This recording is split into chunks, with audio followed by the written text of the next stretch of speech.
কৃষ্ণনগরবাসী হিসাবে নিজেকে খুব গর্বিত মনে করি।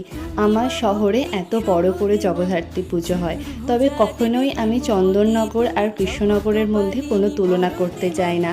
যার যার পুজো তার তার শহরে খুব কাছের হয়, আবেগের হয়, ভালোবাসার হয়, ভক্তির হয়। আর মা যেখানে পূজিত হন সেখানে সব কিছুই ভালো হয়। চলে গেছিলাম পুজোর আগের দিন ক্লাব ভাই ভাইতে। এখানে করেছিল শিল্পের সাবেকিয়ানা, যা করা হয়েছিল ঝুড়ি, কুলো, বেতের জিনিস দিয়ে। প্যান্ডেলটা কিন্তু ভীষণই সুন্দর হয়েছিল। তোমরাও দেখে বলো কেমন লাগলো তোমাদের। আর এখানকার প্রতিমা সম্পূর্ণ একটু অন্য ধাঁচের তৈরি। দেখো তোমরা কত মিষ্টি দেখতে, ভীষণ ভালো লেগেছিল। তারপরে চলে গেছি রাধানগর নতুন বারোয়ারিতে। এখানকার থিম ছিল দায়বদ্ধতা। মানুষ যে এখন গাছ কেটে ফেলে বড় বড় ফ্ল্যাট তৈরি করে, বাড়ি তৈরি করে, সেটা নিয়েই এই থিমটা করা হয়েছিল। বেশ ভালো লেগেছিল।